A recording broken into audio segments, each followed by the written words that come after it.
So come on, come on, come on, let's get physical. Anyway, hello everyone, sorry, I've literally just finished watching the Glastonbury set from Dua Lipa, who performed on Friday night on the Pyramid stage. That's why I'm pumped. You know, I could literally just start singing songs by Dua Lipa right now, to be honest, you know. Don't show up, don't come out, don't start caring about me now. Walk away, you know how.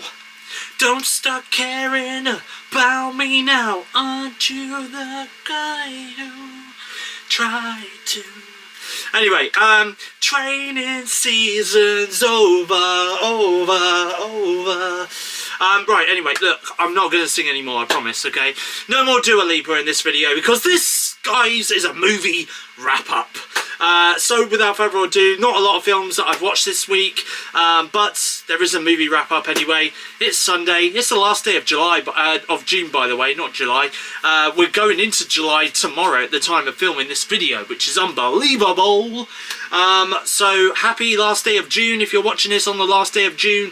Happy July if you're watching this video in July. Anyway, without further ado, let's have a look at the two movies that I've watched this week in this week's episode of the Movie Wrap-Up. You're watching Steve's Movie Wrap-Up, episode 33, right here on my YouTube channel, SteveOfficial. The first movie we'll be reviewing in this episode is the Garfield movie. I feel as though eventually I'm going to need some sort of glasses or something to go through my notes in terms of when I talk to you guys about films, because right now the text that I'm seeing, it looks like it's very far away. But anyway, first film that I have watched this week is the Garfield movie, the first out of two films, which I gave 1.5 star over on Letterboxd. So the Garfield movie has been out in cinemas and theatres around the world for quite some time now, and it has only taken me until now to watch this movie. What did I think of this new animated movie? If we cast our minds back all the way to around 2004, there was a live-action Garfield movie which featured Bill Murray as the voice of Garfield, and he sounded just like Garfield would have sounded.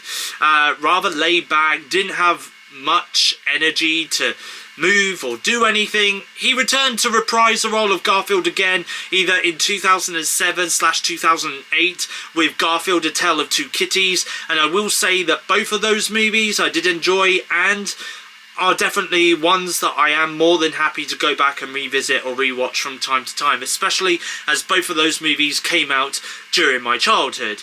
This new version of Garfield, well, first of all, he's voiced by Chris Pratt, the same Chris Pratt who blew us all away last year with his Mario voice in the Super Mario Bros. Animated movie that came out last year. But in this film, though, Chris Pratt just sounded like Chris Pratt, and I felt as though he brought too much energy to the role of Garfield.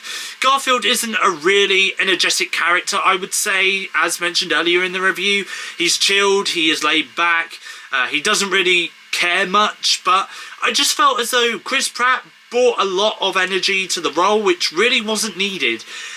This film also had its issues for me, first being the fact that the film opens up with what looked like and could easily be taken away as an advert for a food ordering service, like a takeaway app that we all have and all have used once too many times in our lives on our smartphones.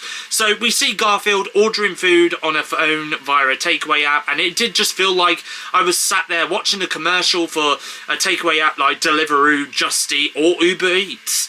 The second issue I had with this film, and this was within the first 10 minutes of the film as well, was that there was a character in this Italian restaurant where John, Garfield's owner, was at, and the characters started referencing dating apps like Tinder and Bumble, and told John to make sure he gets premium for those apps to increase his chances of finding love or going on a date with someone, because after all, before John meets Garfield, he is always on his own, always eating in the Italian restaurant on his own, and that is why this woman recommended him to use those dating apps. But again, just her reference in this just made it feel like it could have just been a commercial for Tinder or Bumble, something which I don't need.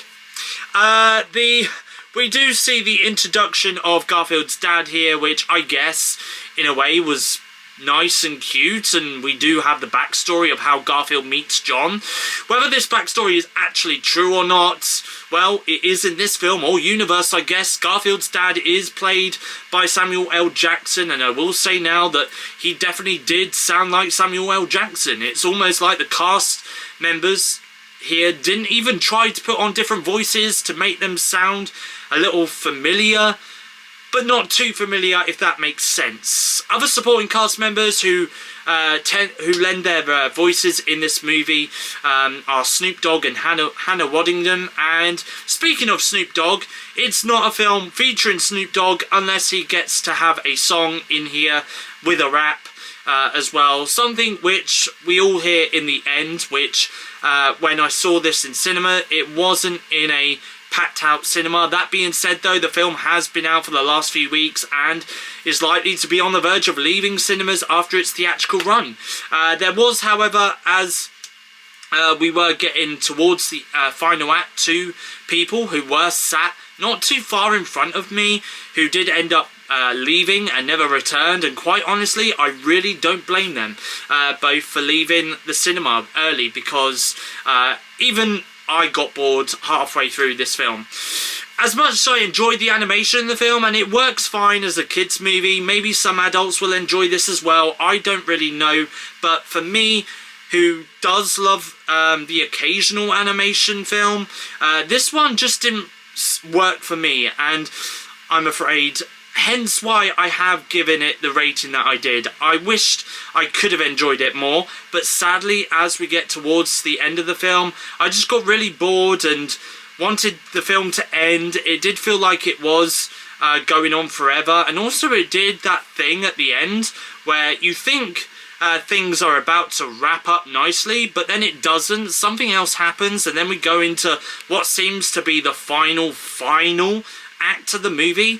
I thought maybe they did this just to drag it out a little bit more, but still, it just made this film incredibly boring, and there wasn't really anything interesting that I can take away from the film, or anything that I can honestly say I will remember for a really long time from this film either.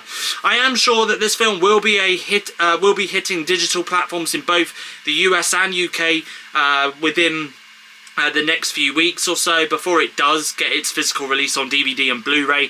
Is this something that I will be getting on digital though? Very unlikely, and I will be getting will I be getting this film on but yeah, so it is very unlikely I will be getting this film on digital, although I am grateful to have seen it on the big screen. But for me, the film was too messy, too boring, and just didn't bring me much joy or happiness when watching this. I think for me, this is a film that I have watched the once and will only watch the once, unless I am required to watch this film again in the future with children present in the room. But even then, they can watch it. I won't be paying much attention. I'll probably be just checking my phone the entire time it's on. A Family Affair.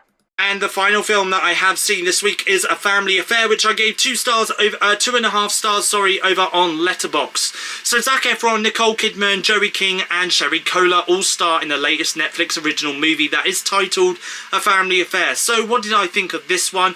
Well, as a rom-com kind of movie, this wasn't too bad. I did think that the acting performances in this one wasn't too bad. I did think that the scenes between Kidman and Efron's characters did get a little steamy at times. It semi-reminded me of some of those steamy scenes we got in the film The Idea of You earlier this year over on Prime Video. That being said though, again, Joey King also stars in the film, and I thought her being the daughter of Brooke played by Nicole Kidman. They did have that kind of mother and daughter chemistry on screen, which was nice to see.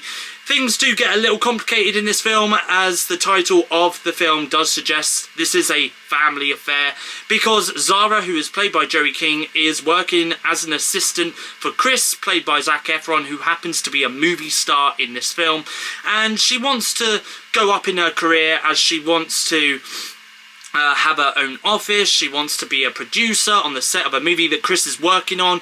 She is fed up of being just his assistant. It gets to the point where she ends up quitting her job. Chris goes to her house to apologise to her in person, but she isn't at home, and her mother, Brooke, which is when Chris and Brooke start to talk and get to know one another. Before Zara returns home, they end up in the bedroom making out with one another. I won't go into any more details about what happens in this film, aside from there is a moment in the middle of the film where this begins to feel like a Christmas movie. Also a Christmas movie that the network Hallmark would release at Christmas, I guess.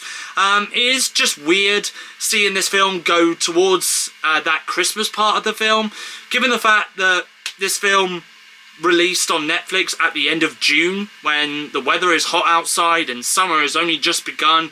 That being said though, I do appreciate the film for its cinematography. I thought that that was nice at times, and also appreciate the soundtrack that comes with this movie as well. I thought again that was great. The movie does have a running time of 1 hour and 53 minutes, which sometimes does feel like its length. I will say this as well, there are times where Zac Efron was being kind of goofy, which again reminded me of another film that he starred in earlier this year over on Prime Video, titled Ricky Stenicki. At times he was giving off his character from that movie vibes, which I did find annoying and couldn't take him seriously at times. But if you do want to watch a family affair, it is now available to stream globally over on the streaming service Netflix. And that is all the movies that I have watched this week. I do apologise that, you know, I haven't watched many movies this week. I'm not going to lie, I've not really been having a fantastic week. You know, I am struggling at the moment. I'm not going into details about it right now. Maybe give it a couple of weeks. If the issues that are surrounding me at the minute don't resolve, then maybe I'll talk a little bit about it. But for the time being though, you know, I'm just trying to get my head together and stuff like that, you know. But yes, anyway, listen guys, for now, a massive thank you for watching. I hope you guys did enjoy this episode of the movie wrap up, okay? If you did, then feel free to hit that like button, leave a comment in the comment section down below as always. Let me know what movies you've been watching this past week, whether it's old, new, in cinemas, on streaming service. Let me know in the comment section down below as always. I appreciate it. And if you are new around here, you like what you see, feel free to hit that subscribe button down below to become a Stevo. Your next video will be out tomorrow, the 1st of July 2024 at 4 PM UK time. It is the usual weekly vlog, so I hope you guys can tune in and watch that. I will be back next Sunday as well with another episode of the movie wrap up, which will be Sunday the 7th of July 2024, again at 4 PM UK time. But until then though, it's goodbye, thank you for watching, and I will see you guys again in my next YouTube video.